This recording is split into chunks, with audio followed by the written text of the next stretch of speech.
अगर दुनिया में 100 लोग हैं, 90 इंटेलिजेंट होंगे या 10 ही इंटेलिजेंट लोग होंगे इन द वर्ल्ड। सो वो 10 लोगों की जो रिवॉर्ड्स बनता है एक तरीके से, वो बहुत ज्यादा बनता है। मार्केट में कुछ हटके करना पड़ता है आपको, Exactly. जो पूरा क्राउड नहीं कर रहा। ओके, सो आप पूछ रहे हैं कि ऐसा कौन सा स्टॉक है जो मुझे पैसा बना के देगा। वेरी सिंपल डेफिनेशन, जो भी स्टॉक ऊपर जा रहा है वो हमारे लिए अच्छा है, क्योंकि वही हमारे को पैसे बना के देगा। अभी सुज़लॉन बहुत ही हेटेड स्टॉक था, लेकिन बहुत लोगों को पैसा बना के दिया उसने। जिसमें चाल आ रही है या मोमेंटम आ रहा है, उसी में ही चांसेस हैं कि वही कंटिन्यू करेगा ऊपर जाना। There are good odds. दोस्तों, मार्केट गिर रहा है, पोर्टफोलियोज लाल हैं और हर तरफ डर का माहौल है। लेकिन जैसे हर रात के बाद सुबह होती है, वैसे ही बियर मार्केट नई अपॉर्चुनिटीज भी लाती है। वेलकम टू ट्रेडिंग की बात। आज हम बात करने वाले हैं स्विंग ट्रेडिंग के बारे में, लेकिन एक नए अंदाज और डिफरेंट स्ट्रैटेजी के साथ। मेरे साथ हैं सुमित बहल, एक नए जनरेशन ट्रेडर, जो कि हमें स्विंग ट्रेडिंग के बारे में बताएंगे, but with a different strategy and a very different approach. तो क्या कहते हो, सीखें कुछ नया?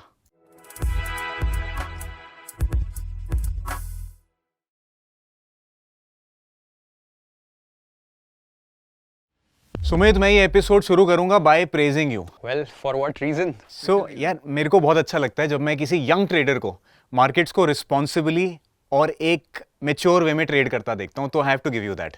Well, same goes for you. Actually, we are mostly in the same age group at the moment, so it would be great conversation, I believe. सो सुमित यार, बहुत सारे यंग व्यूअर्स इस एपिसोड को देख रहे हैं एंड लोग बहुत सारे हैं जो सिंसियरली मार्केट्स को ट्रेड कर रहे हैं, कुछ नए इनपुट्स चाह रहे हैं, बट सीइंग यू उनके मन में एक सवाल ज़रूर होगा कि आपने एक यंग एज में कैसे डिसाइड किया कि फाइनेंस और मार्केट्स मेरे लिए सही है? Okay, so ये आप एक्सीडेंटली भी कह सकते हैं, और ये स्कूल लेवल से ही थोड़े बहुत सीड स्टार्ट हो गए इसके। So let me tell you, मैं टीचर्स के गुड बुक्स में रहता था initially, and I used to play cricket also. So teacher के जो गुड बुक्स में यूजुअली रहते हैं, those people focus on scoring good marks. तो हम क्रिकेट खेलते थे, and then we had shortage of funds regarding balls, ball खो जाती है एंड ऑल। तो मेरे एक फ्रेंड था जो उस टाइम कॉलेज में था, आई बिलीव, एंड उन्होंने एक स्कीम तैयार करी कि इसको फंड रेज करने का एक तरीका है कि हम हर मैच में एक्चुअली बेट करते हैं 10 rupees, and this way we will have funds for ball also, and at the same time we will have enough skin in the game. So मैंने उन्हें डिनाई किया कि नहीं, मुझे सिखाया गया है कि पेरेंट्स ने सिखाया है कि इस तरीके की चीज़ें नहीं करनी है, ये तो गैम्बलिंग तरीके की चीज़ें। तो उन्होंने मुझे बोला कि ठीक है, आप एक काम करना, आप दोनों केसेस में पैसे देना, कि जीत और हार, यूजुअली ये था जो हारेगा वो फंड्स वो देगा। तो उन्होंने बोला ये आप दोनों केसेस में पैसे देना अगर आप अच्छे इंसान हो तो मैंने कहा ये तो लॉस हो गया एक तरीके से। तो इस तरीके से स्टार्ट हुआ। देन मुझे ये समझ आया कि ओके, ऑड्स और एक्सपेक्टेंसी की तरीके से you can bet on things.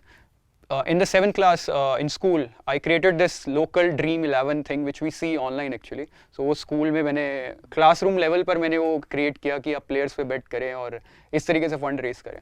सो इसका यूज़ केस आगे भी मैंने यूज़ किया थोड़ा बहुत, जैसे एक एक्सप्लॉइट किया मैंने, जैसे DTC का सिस्टम है। सो वहाँ पर क्या है, आप टिकट्स लेते हैं समवेयर अराउंड 15 रुपये की। अगर आप 10 बार ट्रैवल करते हैं तो 150 रुपये के आसपास होता है। अगर आप टिकट लेते हुए ना पकड़े, टिकट नहीं है आपके पास और आप पकड़े गए, तो 200 रुपये के आसपास का फाइन होता है। तो मैंने देखा कि अगर 10-15 दिन ये किया जाए, so there is a positive expectancy of actually paying the fine and not taking tickets. So these things were initially happening with me, and फिर कॉलेज में मैंने देखा फ्रीलांसिंग की, थोड़ा बहुत पैसा बनाया। Then I read Rich Dad Poor Dad. फिर मुझे पता चला कि अच्छा, if you want to make good money तो आपको एसेट्स खरीदने पड़ेंगे। So this way I got introduced to stock market, and then I lost a lot of money during initial gambling and all. That's how it started. तो Sumit, you know, starting का phase हर एक का एक ऐसा होता है कि एक्साइटमेंट से शुरू होता है। जहाँ मार्केट्स में आते हो कि मेरा पैसा बनना चाहिए या पैसा बनेगा यहाँ पे, आप उस उम्मीद से आते हो। But then market disappoints you, जहाँ पे ये होता है कि यार अब आप वो लॉस वाली टेरिटरी में आ जाते हो। एंड देन ये जो टेरिटरी है, मेजॉरिटी लोग यहाँ रह जाते हैं कि यार उठ नहीं पाते वापस। But there are a few who bounce back, and how did you bounce back from this territory? That is what I want to know. So luckily ये जो मैंने स्टार्ट किया कॉलेज में किया, एंड कॉलेज में you don't have pressure of making money, and it was my own money which I raised from freelancing से। Tuition भी मैं देता था कुछ 10th क्लास स्टूडेंट्स को। सो वो वाला मनी था, और कोई प्रेशर नहीं है कि आपको ये घर पे ग्रोसरीज या बिल्स में कंट्रीब्यूट करना है। सो वही मनी मैंने लूज़ किया था, तो उसका कोई प्रेशर नहीं था। जब तक मैं कॉलेज से पास आउट हुआ, तब हम जॉब्स के बारे में देखते हैं कि अब आप जॉब स्टार्ट करेंगे। उससे पहले ये रियलाइजेशन हो गई, या आप कह लो कि मुझे इस तरीके के सोर्सेज मिले कि किस तरीके से एक्चुअली इस गेम को खेला जाता है। सुमित, जो आपने बोला उसमें यार एक मुझे बड़ा इंपॉर्टेंट पॉइंट लगा। और वो पॉइंट ये है कि जब आपके ऊपर प्रेशर कम होता है तब आपकी परफॉर्मेंस ट्रेडिंग में और अच्छी हो जाती है। And this can be possible अगर आपका एक और सोर्स ऑफ इनकम है जो कि आपकी ट्रेडिंग इनकम को सप्लीमेंट कर रहा है। अगर ऐसा हो जाता है तो आपके ऊपर स्ट्रेस कम होता है एंड आपके पैसे बनाने के चांस बढ़ जाते हैं। क्या ये सही है? आप इसका कंपैरिजन बहुत ही सिंपली कर सकते हो। आप स्पोर्ट्स देखो, आपको पता चलेगा कि स्पोर्ट्स करियर में फेलियर भी होते हैं और आप अच्छे रन्स भी बनाते हैं। फॉर्म में आता है बैट्समैन, कभी कभार आउट ऑफ फॉर्म भी चल रहा होता है। अभी विराट कोहली का ही रिकॉर्ड था, अभी कुछ 3-4 साल में उन्होंने कोई 100 नहीं स्कोर करी, बहुत सारा क्रिटिसिज्म हुआ उसके रिगार्डिंग, बट वो फिर भी बाउंस बैक करेंगे, आगे यहाँ से भी कर सकते हैं, या पहले भी ऐसे प्लेयर्स ने किया हुआ है। उसका एक सिंपल रीजन मैं आपको एक एग्जांपल देता हूँ कि वो बाउंस बैक करना और मुश्किल कैसे हो सकता है। अगर हम उन पे कंडीशन इंपोज करें कि उनको तभी पैसे मिलेंगे जब वो सेंचुरी स्कोर करेंगे, वो एक एडिशनल प्रेशर होगा। और आई बिलीव ट्रेडिंग भी एक स्पोर्ट की ही तरह है। एंड अगर आपके पास ये प्रेशर रहेगा कि आज मुझे पैसा बनाना है ताकि अभी शाम को मुझे खाने का क्या देखना है और गाड़ी की ईएमआई जा रही है, घर का ये सब जा रहा है और ये यहीं से जाएगा, सो वो ऑटोमेटिकली आपको इस तरीके का प्रेशर देगा कि फोर्सफुली आप कुछ ना कुछ ऐसी चीज करोगे जो आपको नहीं करनी चाहिए।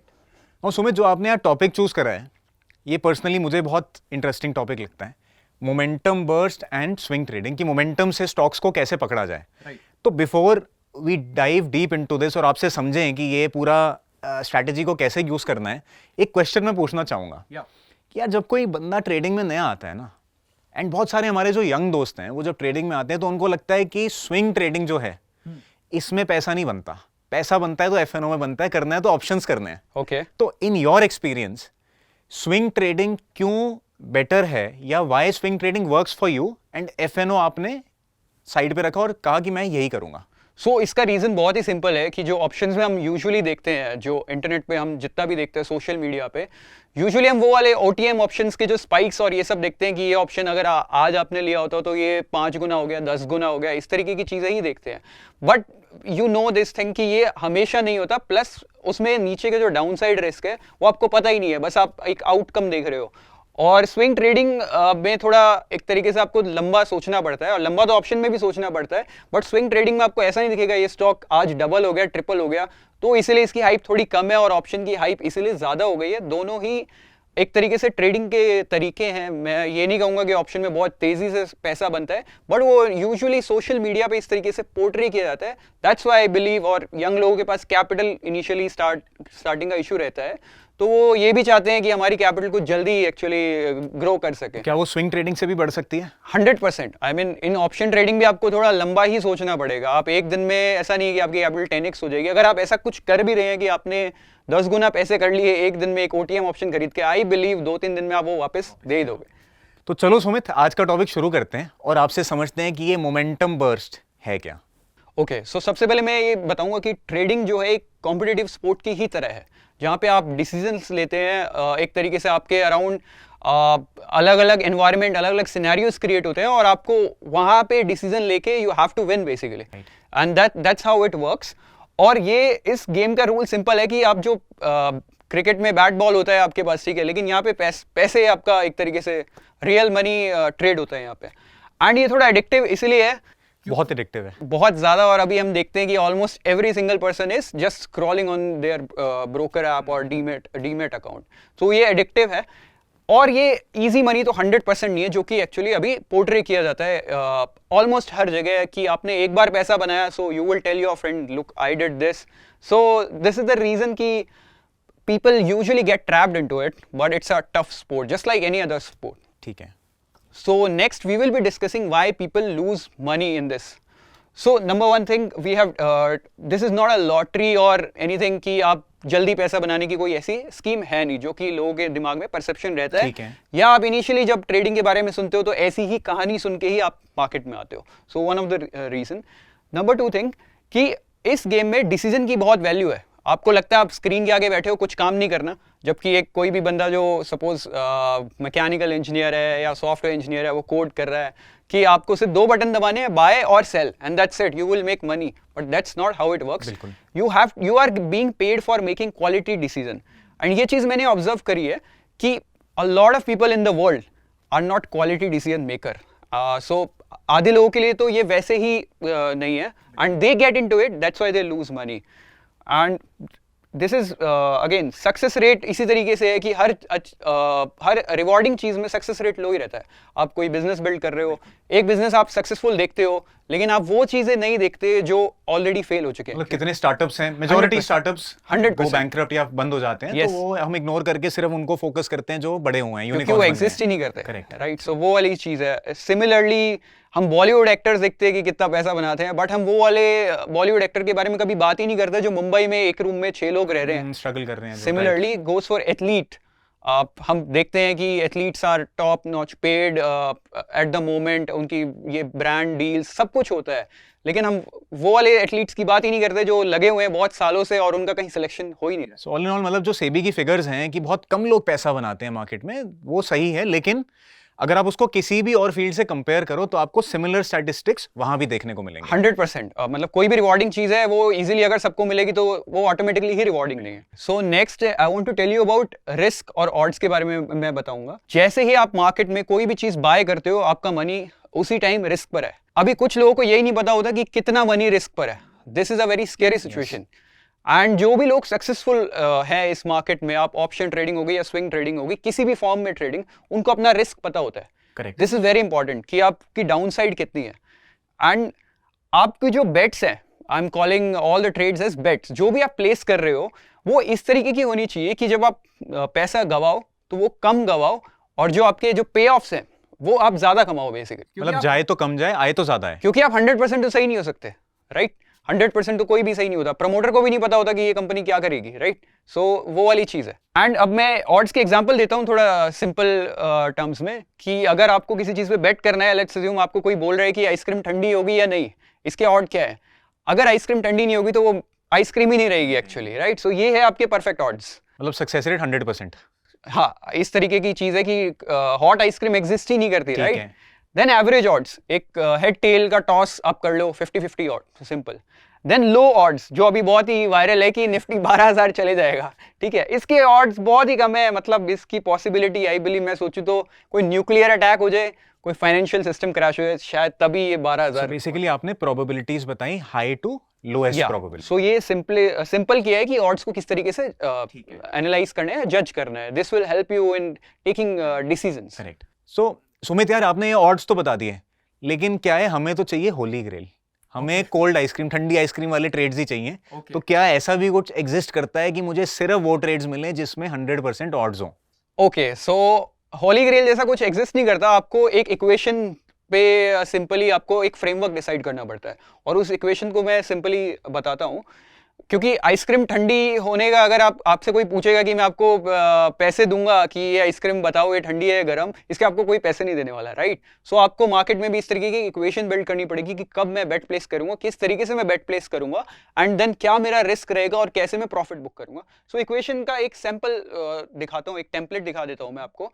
जैसे कि कोई भी स्टॉक अगर ऊपर जा रहा है तो मैं उसको बाय कर रहा हूँ, कुछ X% स्टॉप लगा रहा हूँ. ये मैंने अपना रिस्क डिफाइन किया है कि अगर इससे नीचे जाता है तो मैं इस ट्रेड से out. Basically I am defining my risk here. Let's say example आपने 1% स्टॉप लॉस रख लिया. या व्हाटएवर. सो एंड देन मैंने एक रिवॉर्ड भी डिफाइन किया है यहाँ पे कि कहाँ पर मैं बाहर आऊंगा, कहाँ पर वो जो प्रॉफिट मुझे स्क्रीन पे दिख रहा है वो मेरी जेब में जाएगा. At the end of the day वो मैटर करता है.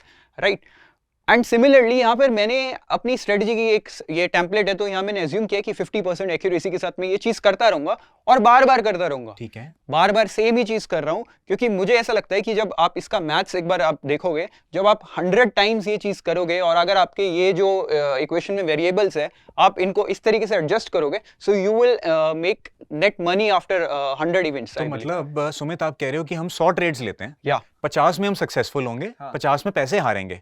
जब हारे तो हम 1 रुपया हारे, यस, और जब जीते तो हमारे पास 2 रुपए आए. 100%. तो टोटल आप जीते 100 रुपए, 50 इंटू 2, और हारे 50 रुपए, तो नेट आपकी जेब में 50 रुपए आ जाएंगे. Yes, that's the thing. और अगर आप बहुत ही बेटर होते जाओगे तो आपका जो रिवॉर्ड है, आपने कुछ ऐसा एक्सप्लॉइट कर लिया with the experience, you can even make better money after 100 events. Correct. So that's मतलब आपका जब ये जो आपने बताया है टारगेट, बेसिकली 2x% रिवॉर्ड, ये जब आपका बढ़ता जाएगा विद एक्सपीरियंस या with your skill, then your profitability will keep on increasing. ये एक बहुत ही बेसिक टेम्पलेट मैंने दिया है. So this equation is everything actually in swing trading. Doesn't matter आप किस तरीके से ट्रेड करते हो, but you have to follow a certain type of equation to make sure कि आप ये चीज बार बार करो तो आप एंड में प्रॉफिटेबल बनो। ठीक है। और ये इक्वेशन बेटर होती ही जाएगी when you get more knowledge about the market, how things work, your decision ability will automatically improves. So these variables will also increase in this case. And again I told you this कि आपको ये equation अपनी personality के हिसाब से design करनी होगी. Some people are okay with making 2 times. Some traders are like no, ये 2 गुना जो हम बना रहे हैं पैसा वो कम है. So again it depends on your personality कि आपकी risk tolerance कितनी है, इस तरीके से. एंड देन आपको ऐसे ही इवेंट्स में बेट करना है. इट डजंट मीन कि मैं अगर ये चीज बोल रहा हूँ कि 100 ट्रेड, इट डजंट मीन आपने आज ही जाके 100 ट्रेड ले देनी है और बोलना है कि ये क्या हुआ, मतलब लॉस हो गया. आपको वेट करना है on such specific events which you will be betting on, rather than कि आज मैंने सपोज आपने आज 5 ट्रेड ली और मैंने कुछ नहीं किया तो मैं बोलूंगा ये मतलब मैंने मिस कर दिया, सो रहा है ले लो फटाफट trade. Because you are a different sort of trader and I am a different sort of trader. So you need to be betting smartly here. And again one more thing here is, आपको अपने system पे conviction होना चाहिए, आपको अपनी trades पे conviction होना चाहिए. अगर मैं आज रिलायंस खरीद रहा हूँ और आज हम बात करते हैं और आपको लग रहा है कि नहीं रिलायंस अभी चलेगा नहीं, और मेरा जो हाइपोथेसिस है वो क्लियर है, लेकिन आपने मुझे ये ऐसी कुछ इन्फॉर्मेशन दी और हो सकता है आपने ऐसी बोल दी और मैंने ये सीरियस लेके अपनी ट्रेड क्लोज कर दी, देन इट मीन्स कि मैं नॉइज से अफेक्ट हो रहा हूँ. बिल्कुल. It doesn't make sense. आपने वो जो पूरी इक्वेशन है वो डिस्ट्रॉय कर दी, क्योंकि अब बाहर का एक एलिमेंट आ रहा है जो आपके बिहाफ पे डिसीजन लेके जा रहा है, और इस तरीके से आप नेट मनी नहीं बना सकते. आई थिंक दोस्तों सुमित ने ना एक बहुत इंपॉर्टेंट पॉइंट बताया, और ये पॉइंट मैं सबको बोलता हूँ सुमित, लेकिन बहुत कम ट्रेडर्स हैं जो इसको सीरियसली लेते हैं. जो आपने इक्वेशन बताई, एक्सपेक्टेंसी की इक्वेशन है ये, कॉन्सेप्ट सारा एक्सपेक्टेंसी का कॉन्सेप्ट है, और मैं सबको बोलता हूँ अगर आपको ट्रेडिंग में सक्सेसफुल होना है तो ये कॉन्सेप्ट आपको समझना पड़ेगा, इसके बिना पैसे नहीं बना सकते. So my advice would be कि जो भी सुमित ने बताया है expectancy, please Google it, please do your own research and देखो कि आपकी अपनी ट्रेडिंग में ये इक्वेशन कैसे फिट बैठ रही है. आप जब पैसे बना रहे हो तो कितने बना रहे हो, जब गवा रहे हो तो कितने बना रहे हो, और आपका विन रेट क्या रहता है. ये सब मिलके डिसाइड करेगा कि आप मार्केट को पैसे दे के जाओगे या वहां से पैसे लेके जाओगे. और ये चीज ट्रू है for every single thing actually. If you see, आपने बिजनेस लिया, आपने बिजनेस स्टार्ट किया, आपने डेट उठाया उसके लिए, आपके दिमाग में कुछ चांसेस होते हैं कि ये 70% चांसेस है कि ये चीज वर्क करेगी. सो you have figured it out. Similar goes for trading actually. Sumit, आपने जैसे अभी एक एग्जांपल दिया कि रिलायंस है, बहुत सारे लोगों को एक स्टॉक लगता है कि यार ये क्वालिटी स्टॉक है, ऐसे ही बहुत सारे ब्लू चिप स्टॉक्स होते हैं. राइट. अब एक परसेप्शन ये भी होती है कि मुझे अगर स्टॉक खरीदना है और मैंने अगर एक कोई ब्लू चिप स्टॉक खरीद लिया तो ये तो मुझे पैसे दे के ही जाएगा. क्यों? क्योंकि ये एक ब्लू चिप कंपनी है, उसमें टर्म एक लगा हुआ है क्वालिटी. राइट. तो क्या ऐसा कुछ होता है कि क्वालिटी कंपनीज ही खरीदनी चाहिए? Okay, this is a very good question. और मैं ये देखता हूँ लोगों को कि जिन्होंने एक बार किसी कंपनी को हाइप कर दिया या वो बहुत पहले से सर्वाइव कर रही है. सपोज हम वो विप्रो की स्टोरी सुनते हैं कि विप्रो कंपनी में जो उनके ड्राइवर थे उन्होंने भी शेयर लिए, वो भी करोड़पति हो गए थे. Right. But the thing is वो चीज हो चुकी है. ठीक है, अभी उस फैक्ट की कोई खास वैल्यू है नहीं. ठीक है, इट इज नॉट नेसेसरी कि आप ब्लू चिप स्टॉक उठाओगे क्योंकि इसने 40 साल तक परफॉर्मेंस दी है या 20 साल से ये लीडर है, अभी यही मेरा पैसा बना के देगा. It is not necessary. If you see Kodak जो कैमरा आता था, अभी तो स्मार्टफोन्स है और सबके पास कैमरा है. कोडक जो एक टाइम पे कैमरा मार्केट को डोमिनेट करता था, वो सब अभी एग्जिस्ट ही नहीं करते. Similar thing goes for Lehman Brothers. It got bankrupted in 2007. I believe ये one of the oldest investment banking company थी यूएसए की. एंड आप उस टाइम जाके सोचो एक बार. अभी ये बहुत इजी है कि हाँ स्मार्टफोन आने वाले थे तो ये कंपनी बैंकरप्ट हो ही जानी चाहिए, होएगी ही बैंकरप्ट एक तरीके से. बट आप एक बार अपने आपको वहां लेके जाओ और देखो कि क्या आप इमेजिन कर सकते हो कि आपके हाथ में एक ऐसी डिवाइस होगी जिससे आप ऑलमोस्ट हर ऑपरेशन कर पाओगे. बिल्कुल. राइट. सो ये सर्वाइवरशिप बायस का नॉर्मली केस होता है लोगों में कि जो पहले कंपनी चली है वही ही पैसा बना के देंगी, नई नहीं देंगी. But the thing is world is innovative or it is moving at a very fast pace. Correct. So you need to be with the world actually rather than कि आप पुराने घोड़ों पे ही दाव लगाए जा रहे हो. It is not necessary कि वही आगे चलेंगे. अभी आप अपने इंडियन मार्केट्स की बात करते हैं suppose. So Asian paints, I believe इसका एक स्टार्ट था कि 10 साल में लगातार पॉजिटिव रिटर्न्स दी इन्हें. आई बिलीव 2011 से 2021 तक. कोटक बैंक 5-6 साल से अंडर परफॉर्म कर रहा है. हिंदुस्तान यूनिलीवर कोविड के टाइम पे सब लोग यही स्टॉक खरीद रहे थे, बाकी सब कुछ गिर रहा था. एंड पीपल अज्यूम कि सिर्फ कोविड के बाद क्वालिटी कंपनी ही चलेंगी. हिंदुस्तान यूनिलीवर का जो प्राइस है इस टाइम भी जो कोविड के प्राइस है उसके आसपास ही घूम रहा है. एंड HDFC बैंक भी, हाँ, ये लोगों ने बोला कि अपनी FD तोड़वा लो, HDFC बैंक के स्टॉक खरीदने में, बट अगेन HDFC बैंक अभी भी अंडर परफॉर्म कर रहा है। अभी आप उसको कुछ भी रीजन दे सकते हो, FII ने सेल कर दिया, ये कर दिया, वो कर दिया, but the thing is it doesn't ensure कि आपने अगर क्वालिटी कंपनी में पैसा लगाया it will make money for you. And this is very simple, आपको किसी स्टॉक से प्यार नहीं होना चाहिए। मतलब लोग है दुनिया में प्यार करने के लिए, why are you following in love with stock, any stock? Treat it as a stock only. या and swing trading is more like dating rather than कि एक स्टॉक मैंने लिया, इसमें प्रॉफिट बन रहा है अभी इसी से, मतलब it is not the concept of marriage, right? You need to get in, get out, make money and live your life, that's how it works. One more thing I would like to add is, आपको जो reward मिलता है life में या किसी भी चीज में, वो मोस्टली तभी मिलता है जब क्राउड से आप अलग जाके करते हो। एक सिंपल एग्जांपल देता हूँ, 100 लोग हैं अगर सपोज एक हमने प्लैनेट में डिस्कवरी किया, अर्थ पे 100 ही लोग अभी एग्जिस्ट कर रहे हैं, 90 लोग एक चीज बोल रहे हैं कि ए चीज होगी और 10 लोग बी बोल रहे हैं, और आपको अभी एक डिसीजन लेना है, आपको कोई इंफॉर्मेशन नहीं है, कुछ भी नहीं है। Most of the people who are not जो इसको जज नहीं कर पाएंगे, वो बोलेंगे 90 लोग बोल रहे हैं तो सही कर रहे होंगे। बट मेरा आपसे एक क्वेश्चन है, वेरी सिंपल क्वेश्चन, अगर दुनिया में 100 लोग हैं, 90 इंटेलिजेंट लोग होंगे या 10 ही इंटेलिजेंट लोग होंगे इन द वर्ल्ड, राइट? सो वो 10 लोगों की जो रिवॉर्ड बनता है एक तरीके से, वो बहुत ज्यादा बनता है। मतलब मार्केट में कुछ हटके करना पड़ता है आपको, Exactly. जो पूरा क्राउड नहीं कर रहा। Exactly. ऐसा तो तभी बनेगा, क्योंकि हर बंदा अगर मार्केट में पैसे बनाने लग जाए तो कोई कुछ और काम करेगा ही क्यों? सो वो जो चंद लोग या जो वो 10%, 5% लोग पैसा बना रहे हैं, वो इसीलिए बना पा रहे हैं क्योंकि उनकी थिंकिंग डिफरेंट है बाकियों से। 100% सिंपल, वर्ल्ड में 100 लोग एग्जिस्ट कर रहे हैं तो 90 इंटेलिजेंट नहीं हो सकते। ठीक है। या आप अपने पड़ोस में भी एक्सपेरिमेंट करोगे तो आपको पता चल जाएगा इसका आंसर। तो सुमित, अगर ये क्वालिटी कंपनीज कोई शोर शॉर्ट गारंटी नहीं देती पैसा बनाने की, तो आपके अकॉर्डिंग स्टॉक सिलेक्शन करने का एक बेटर मेथड क्या हो सकता है? ओके, सो आप पूछ रहे हैं कि ऐसा कौन सा स्टॉक है जो मुझे पैसा बना के देगा, या कौन सा अच्छा स्टॉक है, क्योंकि क्वालिटी को तो मैंने बोला कि एग्जिस्ट ही नहीं कर रही। वेरी सिंपल डेफिनेशन, जो भी स्टॉक ऊपर जा रहा है वो हमारे लिए अच्छा है क्योंकि वही हमारे को पैसे बना के देगा, राइट? अगर कोई स्टॉक, अगर कोई कंपनी है जो बैठी हुई है, चल ही नहीं रही, और हम उसमें बैठे हैं कि अच्छा स्टॉक है, डजंट मैटर टू अस, हमारी कैपिटल वैसी की वैसी बैठी हुई है। एक स्टॉक है जो बहुत हेटेड स्टॉक है, अभी सुजलॉन बहुत ही हेटेड स्टॉक था, लेकिन बहुत लोगों को पैसा बना के दिया उसने।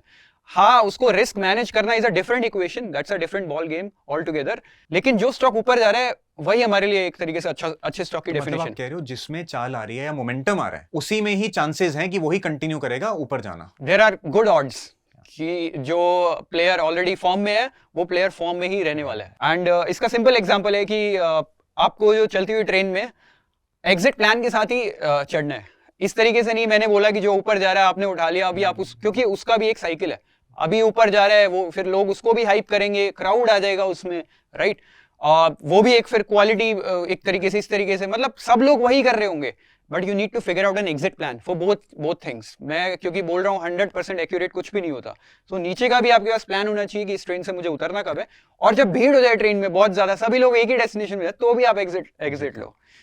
इसका एक और एग्जांपल, वेरी सिंपल एग्जांपल, आपके पास एक प्राइवेट जेट है और मैं नॉर्मल एयरपोर्ट पे जाता हूँ, फ्लाइट लेता हूँ, और हम दोनों को ही एक इमरजेंसी केस में जाना है, बट आपको पता चलता है कि प्राइवेट जेट में अभी 4 घंटे तो रिपेयर वगैरह या जो भी है एक तरीके से डिले है, और मेरा जो इंडिगो की जो एयरबस A320 है वो रनवे पे है, रेडी है, तो मेरे लिए कौन सा बेटर है?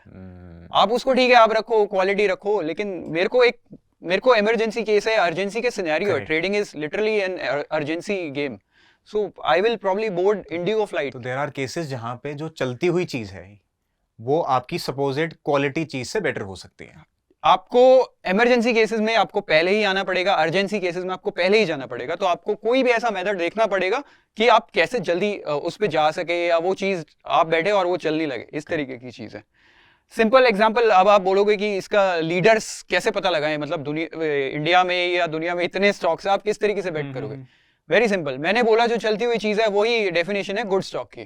तो आप अगर लास्ट 3 मंथ्स के भी गेनर्स देखोगे, वो आपको वो लिस्ट दे देगी कि ये वाले स्टॉक पिछले 3 महीने में ऑटोमेटिकली ऊपर जा रहे हैं। सो आपका एक तरीके से जो 6000 स्टॉक्स हैं, NSE पे लिस्टेड है, BSE पे कुछ लिस्टेड है, वो प्रॉब्लम ऑटोमेटिकली सॉल्व होगी। बिल्कुल। तो आप इस तरीके से सॉर्टिंग करोगे तो you will be able to find good stocks very easily. So Sumit, ये आपने एक मेथड बताया जहां पे हम स्टॉक्स को सिलेक्ट कर सकते हैं, और जरूरी नहीं है कि क्वालिटी स्टॉक्स को ही सिलेक्ट करें। तो अब ये तो हो गया एक 3 मंथ, लेट्स से मैंने गेनर्स निकाल लिया, अब गेनर्स निकाल लिए, लेकिन आगे करना क्या है, क्या स्ट्रैटेजी फॉलो करनी है, उसका भी कुछ मेथड बताओ। ओके, सो इसका मेथड वेरी सिंपल है, आपको ऑब्जर्व करना है कि एक्चुअली विनिंग जो स्टॉक है वो किस तरीके से मूव करते हैं। सो मैंने जितना ऑब्जर्व किया मार्केट में, कोई भी स्टॉक इस तरीके से नहीं चलेगा। अगर कोई स्टॉक को 5 गुना होना है, 4 गुना होना है, या 3 दिन में 50% चलना है, सॉरी 3 महीने में 50% चलना है, कोई भी स्टॉक ऐसा नहीं कि एक दिन में ही ये सारे मूव देगा। स्टॉक चलता है, फिर कुछ टाइम के लिए सांस लेगा, रेस्ट करेगा, whatever, and then next leg continue करता है। एंड वेरी सिंपल, जो आपका जो पहला जो मूव है, वो जो स्टॉक का पहला मूव है, वो आप प्रेडिक्ट नहीं कर सकते। वो किसी भी रीजन से हो सकता है। अभी रिजल्ट्स अच्छे आए हैं, या फिर कोई कॉम्पिटिटर है जो उसमें बेकार न्यूज चल रही है तो ऑटोमेटिकली आपको बेनिफिट, वो आप प्रेडिक्ट नहीं कर सकते। But after observing this buying force, this stock should be in your focus list, I believe. क्योंकि एक लेग में स्टॉक नहीं चलेगा, there will be multiple legs होंगी, और आप जो फर्दर ऑन जो लेग्स हैं उन पे बेट कर सकते हैं। और वेरी सिंपल है कि जो मैडनेस है, जिसको हम कई बार कोई स्टॉक चलता है 10-15% चल गया एक दिन में, अगले दिन भी चल गया, तो नॉर्मली जो मैंने देखा है कि जो थोड़ा ओल्डर माइंडसेट है वो उसको कर देते हैं कि ये पागलपन है, ठीक है, मतलब और कितना चलेगा, ठीक है, इसमें आपको पार्टिसिपेट नहीं करना चाहिए। बट अगर आप देखो तो आपको पैसा बनाने के लिए स्टॉक ऊपर जाएगा तभी आप पैसा बना सकते हो। एंड बबल्स को भी बहुत लोग हेट करते हैं, बट बबल्स में actually you make life changing money. If you see, जो कोविड के बाद जो रैली थी, बहुत लोगों ने बिलीव ही नहीं किया कि दिस इज रियल, क्योंकि लॉकडाउन लगा हुआ है बाहर, बट बहुत लोगों ने लाइफ चेंजिंग मनी बनाया है वहां पर। So you need to listen to markets rather than कि जो बाकी नॉइज क्या कह रहे हैं। और ये स्ट्रेटजी यूजुअली आप जब देखोगे, ये फेमस है with 2 names. One is volatility contraction pattern. अगर आप इसको ब्रेक डाउन करोगे, दिस इज बेसिकली जब वॉलेटिलिटी कॉन्ट्रैक्ट हो जाएगी, जो मैंने अभी सिंपल टर्म्स में बताया कि एक लेग चलेगा, देन स्टॉक सांस ले रहा है, रेस्ट कर रहा है, वो ही कॉन्ट्रैक्शन है। जब स्टॉक एक तरीके से एक्सप्लोसिव मूव के बाद रुक चुका है, that is actually your volatility is getting contracted. This is what I'm talking about, and this is why it is called volatility contraction pattern. And again, one more name or one more variation to this strategy is high tide flag. It is again a flag is simple. If you see the structure of flag, एक pole होगा, and then there will be a flag portion of that. तो pole बहुत बड़ा है एक तरीके से, और जो flag है वो tight है, एक compact उसकी range है, ठीक है। And then we are betting on कि अभी ये जो नेक्स्ट लेग यहीं से स्टार्ट होगा, तो that's why it's called high tide flag. मतलब यानी कि एक स्टॉक में अप मूव आया और वो थोड़ा साइडवेज हो गया, yes. उसमें मूव वॉलेटिलिटी कॉन्ट्रैक्ट हुई, आप इस तरीके के स्टॉक्स को ढूंढना प्रेफर करते हो। यस, एंड अगर आप अब इन पैटर्न का नाम एक बार दोबारा पढ़ोगे, you will be able to relate to this thing which Arjun explained. And then there will be, so one more thing, you can make variation in booking profits. So ये बहुत ईजी है मेरे लिए बोलना कि स्टॉक 5 गुना हो जाएगा, 4 गुना हो जाएगा, या 50%, 60% चल गया, बट उसको कैप्चर किस तरीके से करना है। सो उसमें बहुत वेरिएशंस है, और वो थोड़ा पर्सनैलिटी बायस ही एक तरीके से है। आप टॉप और बॉटम नहीं पिक कर सकते, ठीक है। वो बुक्स के लिए अच्छा लगता है कि मैंने अगर ये वहां लिया होता तो आज ये हो जाता, वो आप नहीं कर सकते। सो यू नीड टू जज अकॉर्डिंग टू मार्केट एनवायरनमेंट किस तरीके से है, और आपका रिस्क कितना था, अभी रिवॉर्ड कितना है, या उसके कैरेक्टरिस्टिक्स, स्टॉक के कैरेक्टरिस्टिक, कि जो चीज अभी ऊपर जा रही थी वो थोड़ा वीक लग रहा है, and you will get to learn with this with experience actually. तो सुमित, ये आपने वॉलेटिलिटी कॉन्ट्रैक्शन पैटर्न और ये टाइट फ्लैग जो बताया है, क्या इसके कुछ चार्ट एग्जांपल्स देख के इसको और बेहतर समझ सकते हैं हम लोग? हाँ, अभी इसके एग्जांपल्स देखते हैं जो पिछले कुछ स्टॉक्स में ऐसे मूव्स आए हैं और जो कैप्चर करे हैं मैंने अपनी ट्रेडिंग में। सो ये उसका एक एग्जांपल है, जो मैंने बोला कि बाइंग फोर्स से आपका ये स्टॉक वॉच लिस्ट में आना चाहिए। अभी आप देखोगे कि ये बाइंग फोर्स है, आप इसको प्रेडिक्ट नहीं कर सकते। Out of nowhere someone is buying for whatever reason, you can't predict it unless you are that institution. Then if you see this stock, इसने अभी यहाँ पे एक तरीके से जो वॉलेटिलिटी है इसकी कॉन्ट्रैक्ट हो गई है, रेस्ट ले रहा है, एक तरीके से फ्लैग टाइप का पैटर्न बना रहा है। बेसिकली पहले आप कह रहे हो कि एक बड़ा मूव आया यहाँ पे, हाँ, देन उसके बाद साइडवेज हो गया है, और आप इसकी कैंडल्स या बार्स का जो साइज देखोगे वो बहुत कम हो गया है। यहाँ पर एक्सप्लोजन था, यहाँ पे बहुत ही कम। This is the thing which I was explaining with volatility contraction. And then मैंने बोला था कि अब ये स्टॉक आपकी वॉच लिस्ट में होना चाहिए, क्योंकि ये स्टॉक अगर एक बार किसी ने बाय किया है तो ऐसा नहीं कि इस मूव के लिए बाय किया है कि ये बाय करेंगे और बस ये इतना ही चलेगा। देयर आर केसेस कि इसकी नेक्स्ट लेग्स भी होंगी, and this is the next leg which you are seeing. This is our goal, we need to capture this. और ये कैप्चर करने का एक तरीका है कि आपकी जब वॉलेटिलिटी बहुत ही कॉन्ट्रैक्ट हो जाए, आप वहां पर इसको बाय करते हैं, और ये आप पहले दिन में ऐसा नहीं होगा, मतलब आपके स्टॉप्स भी हिट होंगे। जैसे यहाँ पर भी इसने एक मूव दिया, so after this if we see this, यहाँ पर भी एक फेक मूव दिया है, यहाँ पर वॉलेटिलिटी को ब्रेक करने की ट्राई करी है, बट यहाँ पर पॉसिबली आपका स्टॉप लॉस हिट हो जाता and that is not an issue, क्योंकि हमने वो इक्वेशन देखी थी कि आपको 100% करेक्ट नहीं होना है। एक बार डाउन मूव आया छोटा सा, एंड देन अगेन इसने वॉलेटिलिटी को ब्रेक करने की कोशिश करी, और इस वाले मूव में आपने जो भी, अगर यहाँ पर सपोज 100 रुपए का रिस्क लिया है, आपने यहाँ पे 700-800 रुपए एक तरीके से बना दिया। सुमित, एक क्वेश्चन है मेरा कि लेट्स से ये आपका साइडवेज हो गया, हाँ। ये आपके रडार पे आ गया स्टॉक कि इसमें एक बड़ा मूव आया और अभी ये साइडवेज चल रहा है, तो नेक्स्ट लेग में हमें एंट्री लेनी है इसमें।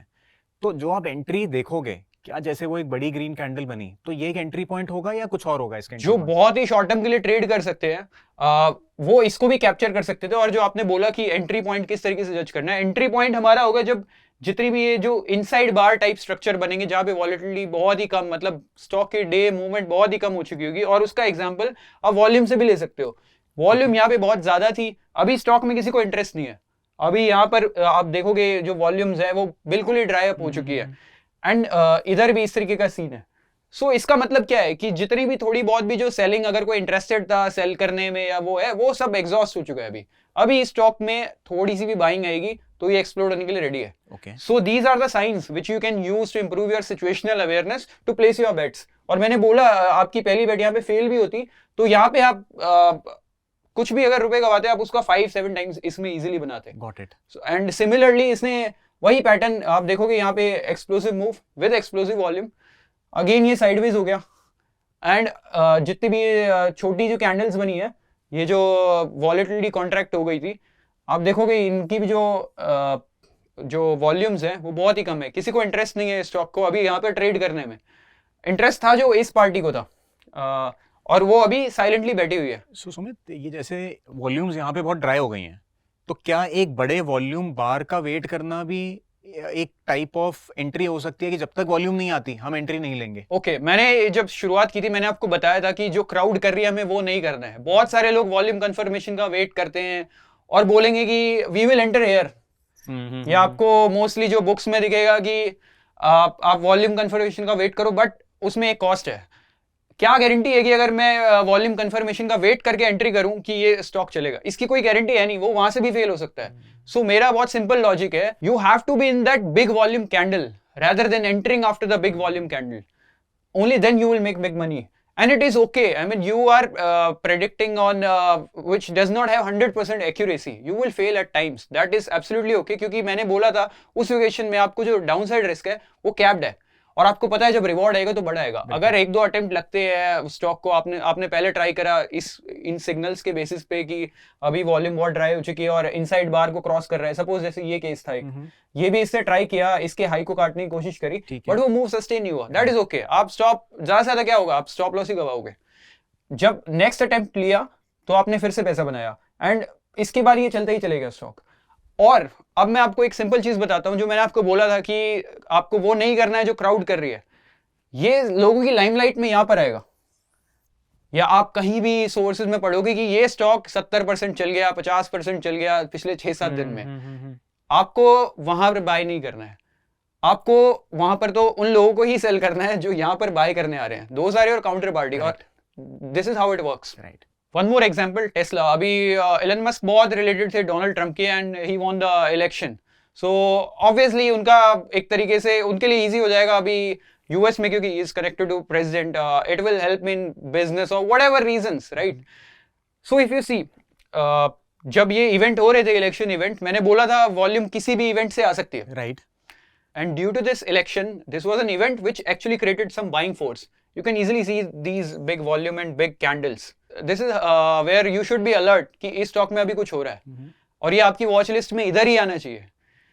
देन आप देखोगे कि वही साइडवेज पैटर्न बनाया, पहला अटेम्प्ट फेल हो गया यहाँ पे, ठीक है, क्योंकि ये देखो एक छोटी सी रेंज बनाई और इसको ये ब्रेकआउट करने की कोशिश कर रहा था।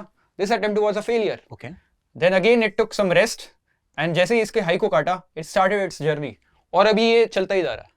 सो इस तरीके से आपको वैसे स्टॉक्स पे बेट प्लेस करनी है जहां पे आपको बाइंग फोर्स दिख रहा है, और सही टाइम पे एक तरीके से करनी है, रेंडमली नहीं। क्योंकि यहां पर आके ये बहुत हाइप अप होगा कि देखो एलन मस्क को कितना फायदा हो गया क्योंकि उनका जो फ्रेंड है डोनाल्ड ट्रंप जीत गए election, so people will buy here. this will get publicity here, Right. but you have to be early in this. तो सुमित इससे ये मतलब पता लगता है कि जब एक बाइंग फोर्स आ चुकी है, एक बड़ा मूव आ चुका है और उसके बाद जब साइडवेज जा रहा है तो उसमें आप मिनी ब्रेकआउट्स को भी ट्रेड कर सकते हो। लेट्स से कुछ कैंडल्स आपकी कॉन्ट्रैक्ट हुई और आपने कहा कि जब इस रेंज का ब्रेक आ रहा है तो तब भी एक पॉसिबल एंट्री बनती है। ये एक तरीके से वो वाली रेंज नहीं है जो कॉपी बुक आपको बॉक्स में दिखेगी, बिकॉज जो अगर इतनी इजी कुछ होता कि बुक में जो दिख रहा है वही एग्जैक्ट पैटर्न बनेगा, आपको बिहेवियर पे एक तरीके से बेट करना है rather than exact copy book pattern मुझे मिलेगा। It is not necessary, but you are betting on a behavior. The behavior is very simple. They will be buying force, then stock will take some rest, breathe, whatever for its next journey, and then you have to bet on this journey. Okay. और इसके जो stop losses हैं अभी उसके भी बहुत सारे तरीके हैं। स्टॉप लॉसेस जैसे रेंज ब्रेक हुआ तो आप इस डे के लो को लगा सकते हो स्टॉप लॉस। Okay. कुछ लोग इसको रफ स्टॉप प्ले करते हैं, जैसे मैं रफ स्टॉप प्ले करता हूँ, मैं 2-3% depending on the range of the stock. और ये आप बहुत सारे इंडिकेटर से आप फाइंड आउट कर सकते हो कि ये ज्यादा वॉलेटाइल स्टॉक है या लो वॉलेटाइल। तो क्या एग्जांपल्स हैं कुछ इंडिकेटर्स के जिससे हम ये पता लगा सकते हैं? जैसे आप ATR आपको बताएगा कि स्टॉक की जो एवरेज रेंज कितनी है, सो उसके बेसिस पे आप अपने स्टॉप लॉसेस को डिफाइन कर सकते हो। ठीक है। और अगर इतना भी नहीं करना है तो अगर जो उस ब्रेकआउट डे का लो है that itself works well. Okay, अब ये थे शॉर्ट टर्म मूव्स। मैं आपको दिखाऊंगा कि जो लोग बोलते हैं कि मल्टी बैगर्स को कैसे पिक करना है या मल्टी बैगर्स की जर्नी कैसे है और ये पैटर्न बने कैसे।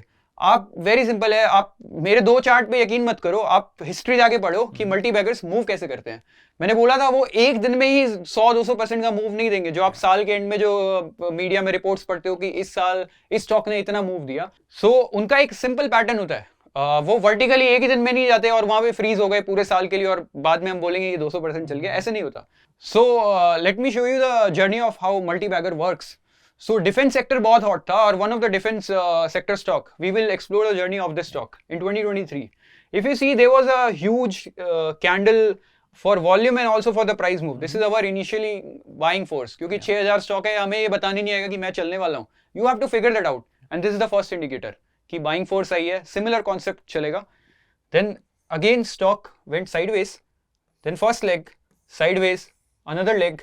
So it gave you multiple opportunity and all the structures are almost similar. Again, you have to bet on this behavior or you will get these explosive moves to make money.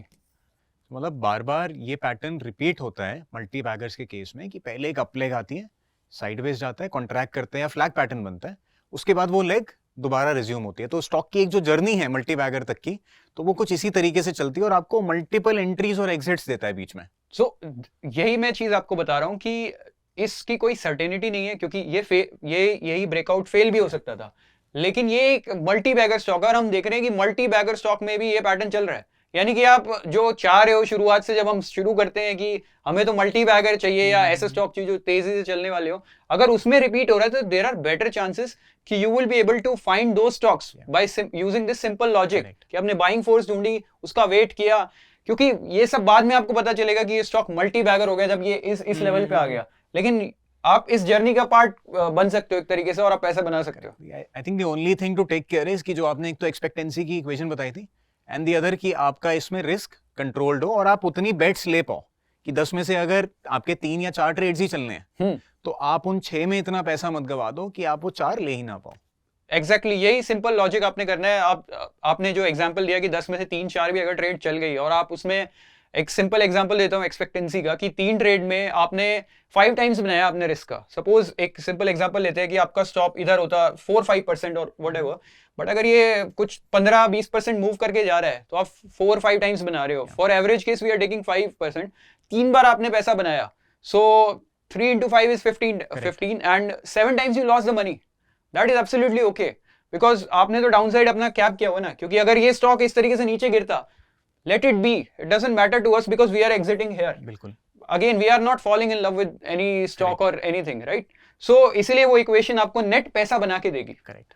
और ये एक और multi bagger stock का example है। अभी railway stock बहुत hot थे, आप बिना किसी इंडिकेटर, बिना किसी वॉल्यूम, कुछ भी मत लगाओ, अगर आप देखोगे आप नेक्ड आई से ही देख पाओगे कि ये सिमिलर पैटर्न ही फॉलो करते हैं। एक एक्सप्लोसिव मूव आता है and then it goes sideways for a while and then again continue its journey.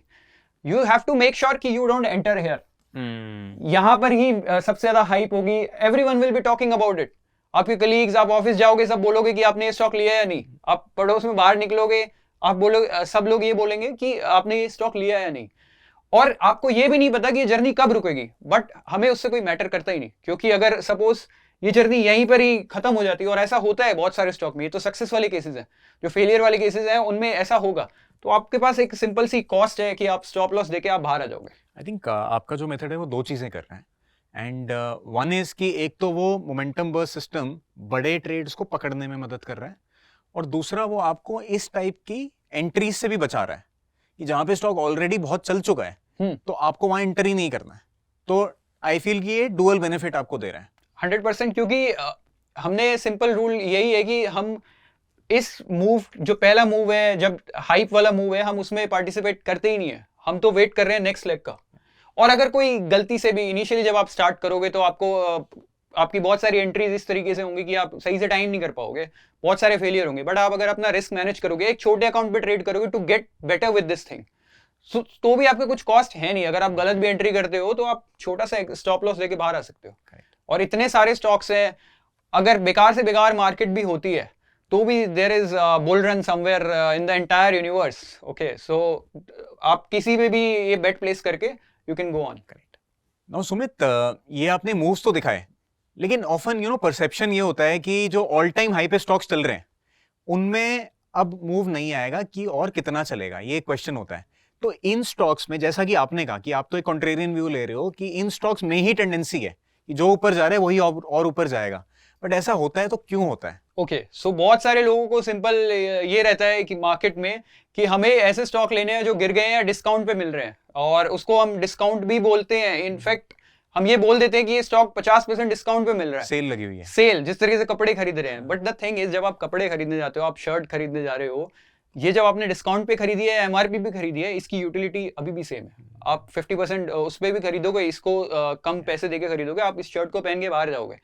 लेकिन स्टॉक में क्या है कि आप एक प्रोडक्ट नहीं खरीद रहे हो, आप एक कुछ ऐसी चीज खरीद रहे हो जिसमें रिस्क है, और 50% नीचे आने पे भी अगर आप खरीद रहे हो 60% की, ये 2 रुपए का मिल रहा है, 4 रुपए का मिल रहा है, इसमें खोने के लिए कुछ बचा ही नहीं, पेनी स्टॉक हो गया ये, इस तरीके से खोने के लिए आप 4 रुपए पे स्टॉक में ले रहे हो, या 50% वाले स्टॉक जो गिर चुके हैं वो ले रहे हो, वो और भी 50% गिर सकता है वहां से, क्योंकि आप उसको प्रोडक्ट को यूज नहीं कर रहे हो। कि जैसे मैंने एग्जांपल लिया कि शर्ट को हम यूज कर सकते हैं, ठीक है, बुरे से बुरा, मतलब अगर डिस्काउंटेड प्राइस, हम उसको यूज तो करके जाएंगे, एमआरपी पे लिया हो या डिस्काउंटेड प्राइस पे हो। स्टॉक में ऐसा नहीं है, या इक्विटी में, क्योंकि that is something which involves risk, so that is not true.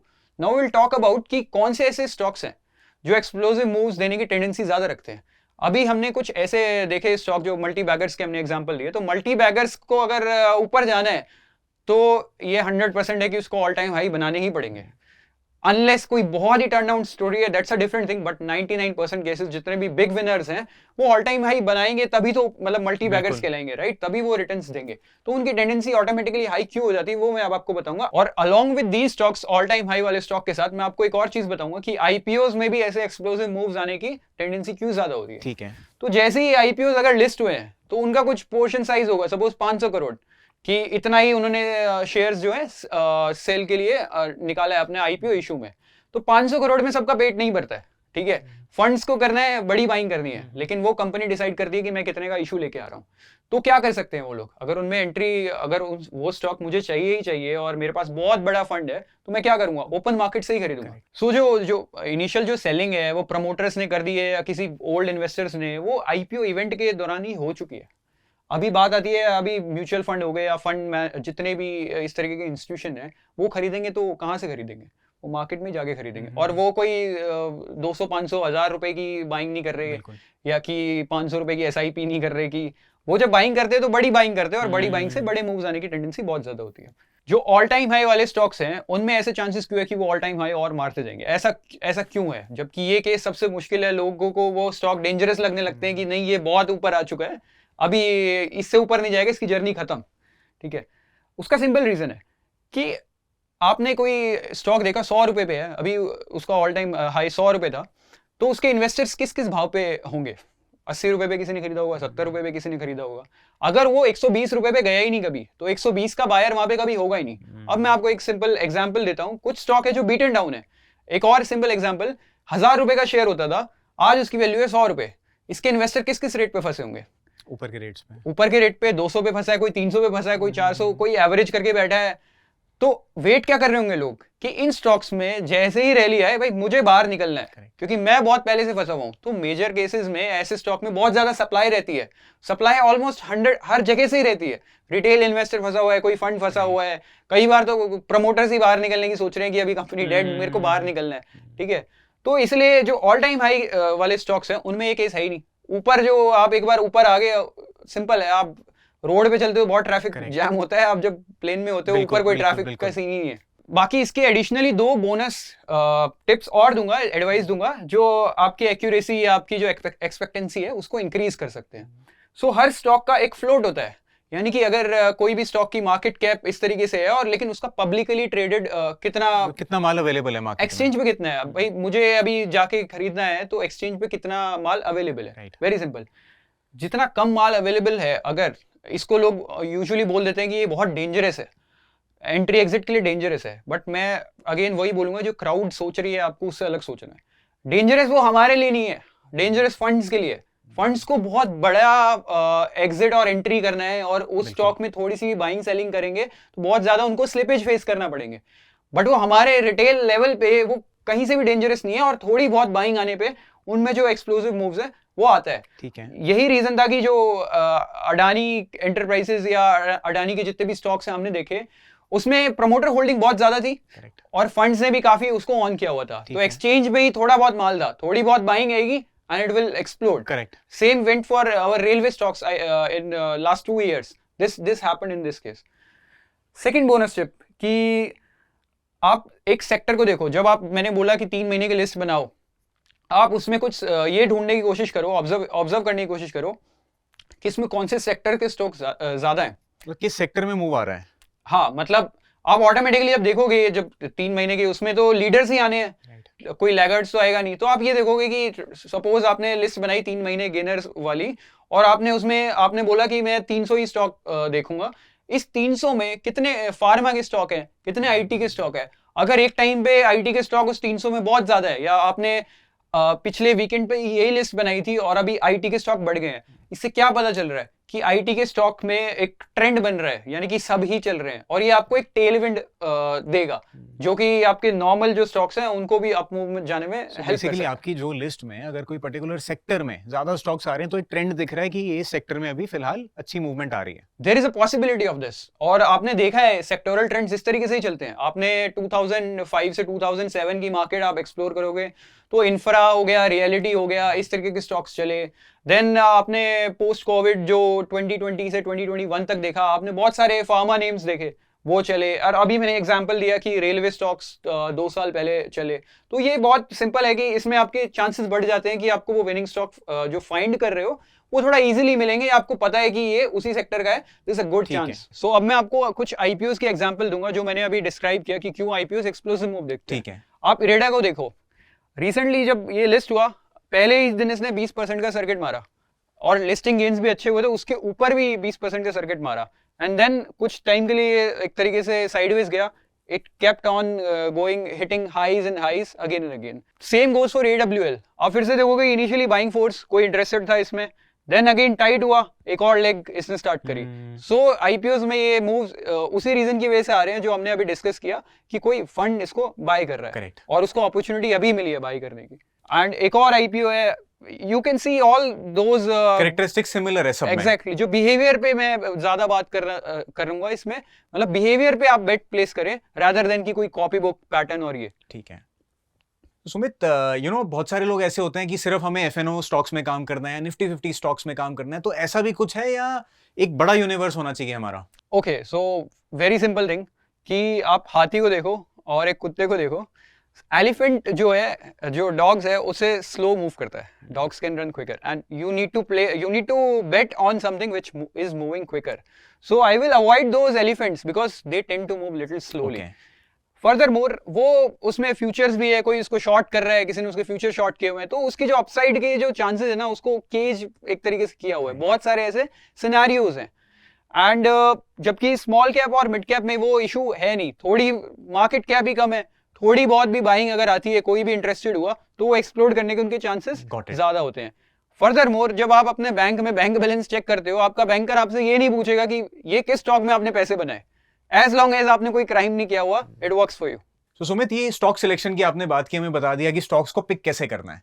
Now अब जब इनको साइज करना है, अपनी जो बेट्स लेनी है, जो एक्चुअल अमाउंट लगाना है, उसको कैसे डिसाइड करा जाए? सो बेट्स आपकी ना ऑप्टिमल होनी चाहिए। मैं बताता हूँ कैसे, कि आप मल्टी बैगर अगर आपने पिक भी कर लिया और आपने साइज उसको किया ही नहीं सही से, तो फिर उसका कोई काम नहीं है। आप सिंपल एग्जांपल देखो कि आपने अपने पोर्टफोलियो के 2% में एक स्टॉक खरीदा और उस पर 100% का मूव आया, उसका जो नेट इंपैक्ट है वो सिर्फ 2% का ही गेन है।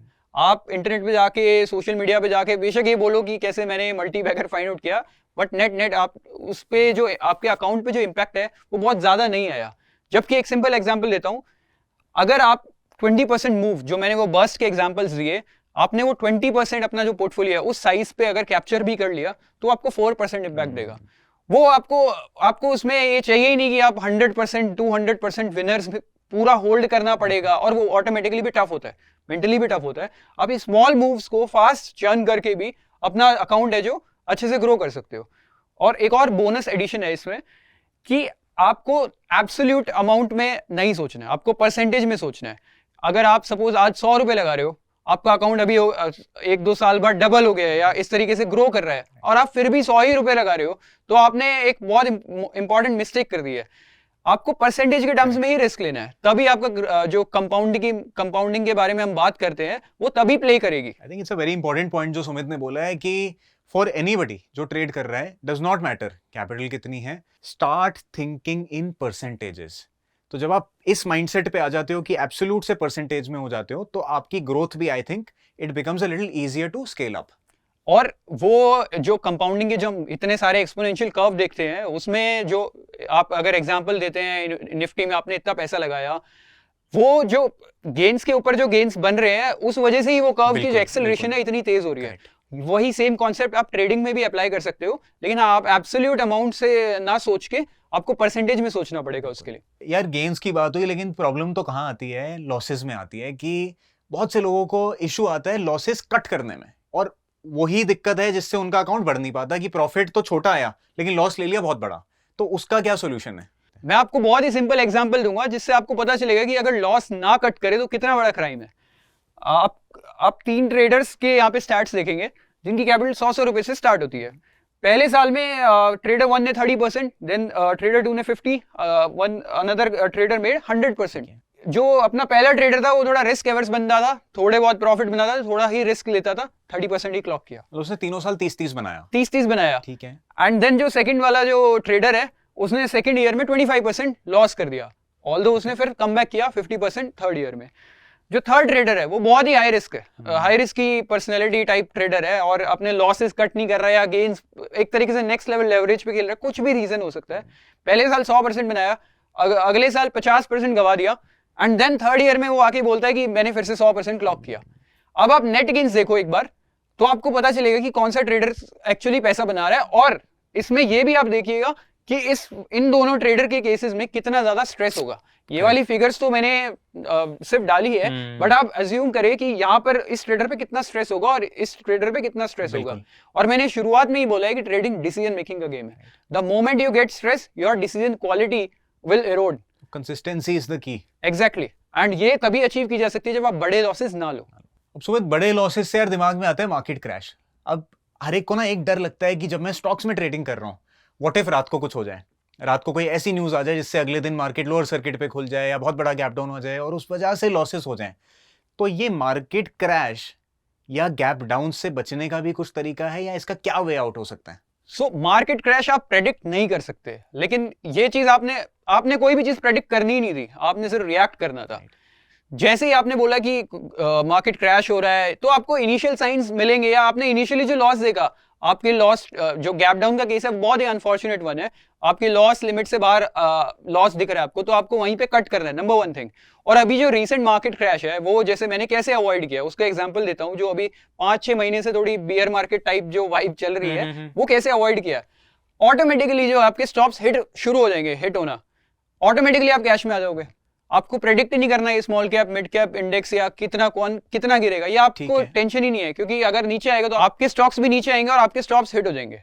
सो you have to follow the stop losses and आप ऑटोमेटिकली कैश पे एलोकेट हो जाएंगे और मार्केट क्योंकि नीचे जा रही होगी so you will start outperforming market by doing absolutely nothing. I think ये सबसे मुश्किल पार्ट भी है, सिटिंग ऑन कैश, क्योंकि हर एक को थोड़ी ना एक्टिविटी चाहिए होती है, but lot of people what they don't realise is कि बियर मार्केट में अगर आपकी ये पोजीशन है जहां आप कुछ नहीं कर रहे हो, then you are the winner. So market is a kind of thing जहाँ पे आज हम बोल सकते हैं कि कैश इज ट्रैश, लेकिन एक महीने बाद ऐसी सिचुएशन आ सकती है कि cash becomes king, but you need to play these cycles well and this is one of the way to play this cycle well. और मार्केट एनवायरमेंट इज एवरीथिंग। आपके स्टॉक्स फिर अगर मार्केट ही कुछ नेगेटिव न्यूज है तो वो गिरेंगे तो फिर आपके स्टॉक भी गिरेंगे, तो आपको जज अच्छे से करना पड़ेगा। इसके सिंपल तरीके हैं, जैसे जो आपके इंडेक्स है आप उन पे मूविंग एवरेज भी लगाओगे तो वेरी सिंपल आपको ट्रेंड पता चल जाएगा। कोई भी रफली मूविंग एवरेज आप लगाओगे तो जहाँ क्लियर डाउन ट्रेंड आने लग गया है, मूविंग एवरेज आपकी ब्रेक हो रही है, लेट्स से 20 मूविंग एवरेज अगर ब्रेक हो रही है तो आप उसको थोड़ा इग्नोर कर सकते हो या उस टाइम पे you can be cautious. Exactly, और यही मार्केट एनवायरनमेंट की डेफिनेशन है। आपको इसके लिए कोई बहुत ही बड़ा कुछ इंडिकेटर या कुछ नहीं, वेरी रफ प्ले मैं बता रहा हूँ और बहुत ही सिंपल बिहेवियर सिर्फ आप एनालाइज कर रहे हो मार्केट का। ठीक है, इसके दो एग्जाम्पल देता हूँ कि ये आपने बोला ये बहुत मुश्किल काम है, बिल्कुल मुश्किल काम है। आपने देखा होगा क्रिस गेल 5-7 साल पहले जब आईपीएल में खेलते थे तो बहुत ही एक्सप्लोसिव बैट्समैन थे, लेकिन क्रिस गेल का एक वाइटल स्टैट्स है। Chris Gayle is the kind of person जिन्होंने जो अपनी पहली जो 10 बॉलें हैं उसमें सबसे ज्यादा डॉट बॉल्स खेलते हैं वो, क्योंकि वो एसेस कर रहे होते हैं कंडीशन को, उसके बाद उनका स्ट्राइक रेट एक्चुअली इंक्रीज होता है। और ये जो डॉट बॉल्स है ये किसी भी एवरेज बैट्समैन से ज्यादा है, हाईएस्ट है इन the world. Interesting. And similarly जो नेवी सील जो ऑपरेशन करते हैं, जो पहले उन्होंने 20 साल में अफगानिस्तान में ऑपरेशन किया या आप ओसामा बिन लादेन को फाइंड आउट किया and then they eliminated him, उनके लिए सबसे मुश्किल काम ये नहीं होता कि आपको किसी को शूट करना है, एनकाउंटर करना है। सबसे मुश्किल काम ये होता है कि कब शूट नहीं करना है, बिकॉज आपने एक बार ट्रिगर दबाया you may kill someone who was not the person you were actually targeting. Right. So this is obviously a tough job, but this will make you stand out from the crowd. तो सुमित यार, आपने इतनी सारी चीजें बताई जो traders को ध्यान रखनी है, कोई लास्ट टिप्स आप देना चाहोगे कि यार ये बातें जो हैं इनको तो लिख के रख लो, इनका खास ध्यान रखा जाए? अब मैं आपको थोड़ी कुछ एडिशनल छोटी टिप्स दूंगा जो हो सकता है आपकी रिटर्न्स इंप्रूव करेंगे। नंबर 1 थिंग, आपको ओवर ट्रेडिंग नहीं करनी है। ओवर ट्रेडिंग से क्या होगा, आपका पहले कॉन्फिडेंस जाएगा एंड सेकंड आपका अकाउंट उसके बाद जाएगा। Number 2 thing, you will have losing streak at times. जो आप ट्रेड्स ले रहे हैं वो एक टाइम पे क्रैश कर गए या बियर मार्केट का केस बन गया, एक साथ स्टॉप लॉसेस आपके हिट होंगे। That is absolutely okay, that is part of the game. Number 3, आपकी सिचुएशनल अवेयरनेस अच्छी होनी चाहिए कि अभी मार्केट किस तरीके से चल रही है। राइट नाउ मार्केट बहुत वीक है, आपको सेटअप दिख रहे हैं, आप जाके अप्रोच कर रहे हो, आपको ये पता होना चाहिए कि कब आपको चीजें अवॉइड करनी है, और ये धीरे धीरे ही बेटर होती है ये वाली स्किल। आप किसी से अपने रिटर्न्स कंपेयर मत करो, ये आपको एडिशनल प्रेशर देगा। जब आप खुद ही बोलते हो कि ट्रेडिंग गिव्स मी फ्रीडम और उसके बाद आप ऑटोमेटिकली किसी से कंपेयर करके एडिशनल प्रेशर ले रहे हो, then it does not make any sense. And paper trading मैं रिकमेंड नहीं करूंगा। पेपर ट्रेडिंग में क्या होता है कि आप, मैंने बोला ये डिसीजन मेकिंग का गेम है और क्या आपका आउटकम है, आप उस पर कैसे रिएक्ट करते हो, उस चीज का गेम है। Paper trading is just equivalent to porn, और पॉन से हमारी ह्यूमन सिविलाइजेशन आगे नहीं जाती है। तो Sumit, anybody doing full time trading या किसी को फुल टाइम ट्रेडिंग में आना हो, बिकॉज आप अब इसमें आ चुके हो, तो आप क्या एडवाइस देना चाहोगे? नंबर 1 थिंग, मैं फुल टाइम ट्रेडिंग किसी को खास रिकमेंड करूंगा नहीं, because one of the reason is it is really hard. ये बहुत ज्यादा हार्ड है, जितना आपको दिखता है कि कोई भी आपको दिखा रहा है कि ये बहुत ईजी है, ऐसा कुछ भी नहीं है। उसके रीजन देता हूं। पहली बात, ये सीजनल बिजनेस है। आप अगर जॉब कर रहे हो, आप कुछ और भी कर रहे हो, आपकी एक शॉप है, आपको पता है कि इतना दूध इतना मेरा बिकेगा, इतनी मेरी चीनी बिकेगी, इतनी सब्जी बिकेगी, तो एक मंथली इनटेक आएगा। बट ये एक सीजनल बिजनेस है और कंसिस्टेंट रिटर्न की कोई गारंटी नहीं है। सिमिलर आपका जो प्रेशर है, इसका एग्जाम्पल है कि क्रिकेटर्स जब किसी सीरीज में फेल होते हैं, फेलियर के बाद उन्हें घर जाते हुए उनको ये डिसाइड करना होता है कि उनका फ्रंट फुट नहीं चला या बैक फुट नहीं चला। उनको ये डिसाइड नहीं करना होता कि कौन से बैंक से मैं लोन लूंगा कि आज के मेरे बिल चलेंगे। अगर आपकी कोई इनकम स्ट्रीम नहीं होगी तो होगा क्या, अगर आप फुल टाइम ट्रेड में सीधा जंप करते हो तो उसका इफेक्ट क्या होगा। जब आप मार्केट में जाओगे और कोई ऐसी मार्केट है जहां पे आपको ट्रेड्स नहीं बन रही है, लेकिन आपको तो ईएमआई देनी है, आपने अभी गाड़ी खरीद ली क्योंकि पिछला महीना बहुत अच्छा था या कुछ भी, आपको ईएमआई देनी है, तो आप जानबूझ के ऐसी ट्रेड्स लोगे जो आपको लेनी ही नहीं चाहिए थी, और वो सारा जो हमने इक्वेशन देखी थी वो सारी खराब हो जाएगी, उसी टाइम पे सब कुछ खराब हो जाएगा। तो इसीलिए ट्रेडिंग बहुत हार्ड है। तो सुमित, ऑल दीज पॉइंट्स अगर इनको समराइज करना हो और आपका तरीका जानना हो ट्रेडिंग का, क्या आपका सेटअप है, तो उसको आप कैसे बताओगे? सो मैं अपनी पूरी प्रोसेस डिफाइन करता हूँ इन कुछ पॉइंट्स में. सो पहले मैं अपना यूनिवर्स डिफाइन करता हूँ कि मुझे कौन से स्टॉक्स देखने हैं या कौन से स्टॉक मैं ट्रेड करने वाला हूँ. तो मैं हर वीकेंड पर जो पिछले 3 महीने के जो लीडर्स हैं, पिछले 3 महीने में जो टॉप 300 स्टॉक्स हैं, on the basis of their return last 3 months, उनको सॉर्ट आउट करता हूँ, प्लस आईपीओ, इनका एक यूनिवर्स बनाता हूँ. और जैसे ही मार्केट ओवर होती है डेली, मैं इनको स्कैन करता हूँ to observe those characteristics which we discussed. फिर उनसे एक वॉच लिस्ट क्रिएट होती है मेरी, और उस वॉच लिस्ट पे कुछ प्राइस लेवल्स होंगे जो प्रीवियस डे हाई और जहां पे मेरे जो इवेंट को ट्रिगर करेगा, उनके हिसाब से मैं सेंसिबल और ट्रेडिंग व्यू यूज करता हूं अलर्ट्स प्लेस करने के लिए. और फिर जब मार्केट आवर्स में मेरा सिंपल काम ये नहीं होता कि कौन सा स्टॉक 20% जा रहा है, मुझे उसको चेस करना है, या ये 10% चल गया इसको चेस करना है, या ये न्यूज आ गई. मेरा सिंपल काम है जो मैंने कल होमवर्क किया है सिर्फ उसको एग्जीक्यूट करना है. सो बेसिकली आप अलर्ट्स पहले ही लगा चुके हैं और आपका काम सिर्फ है एग्जीक्यूशन. एग्जैक्टली. नाउ सुमित, आपने मोमेंटम बर्स्ट सिस्टम और जो आपने स्विंग ट्रेडिंग करी है, आपकी एक्चुअल परफॉर्मेंस कैसी रही है? सो परफॉर्मेंस के साथ मैं ये भी दिखाऊंगा जो मैंने अभी डिस्कस किया था कि ये एक सीजनल बिजनेस है. सो ये मेरे कुछ लास्ट 2 इयर्स के मंथ ऑन मंथ परफॉर्मेंसेस है. आप देखोगे कि कुछ मंथ्स ऐसे होते हैं जहां पे अच्छा पैसा बना के देती है मार्केट, और कुछ मंथ ऐसे होंगे जहां पे कुछ भी नहीं बनेगा. And this is the reason why I said full time trading is really hard. क्योंकि अगर कुछ ऐसा होगा, आपके ऊपर प्रेशर होगा, आपको बिल्स पे करना है, कुछ भी होगा, तो ये जो आप मंथ देख रहे हो -2%, ये -20% भी हो सकता है, क्योंकि आप अननेसेसरी ट्रेड्स लोगे. तो इसलिए जो -20% हो सकता है.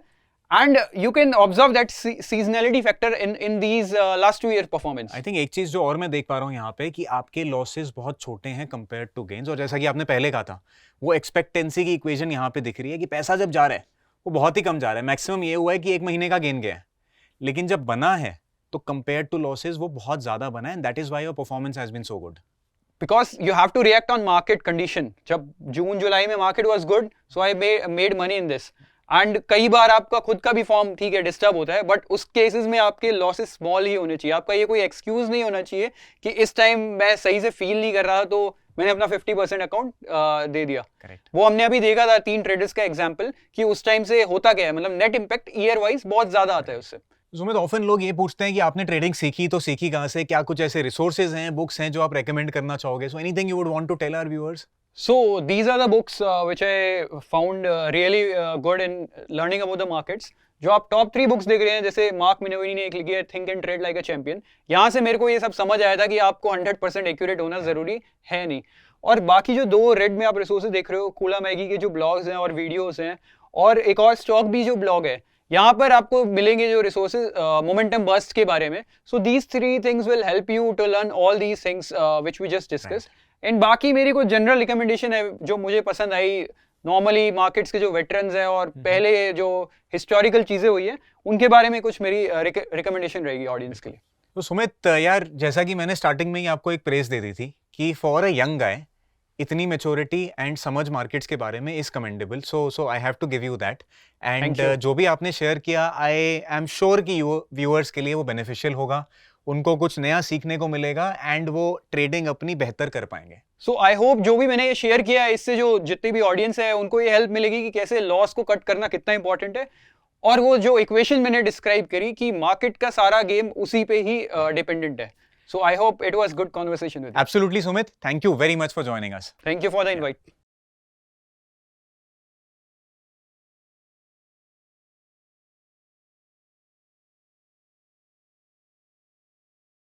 Investment in securities market are subject to market risks. Read all the related documents carefully before investing. Please read the risk disclosure documents carefully before investing in equity shares, derivatives, mutual fund, and or other instruments traded on the stock exchanges.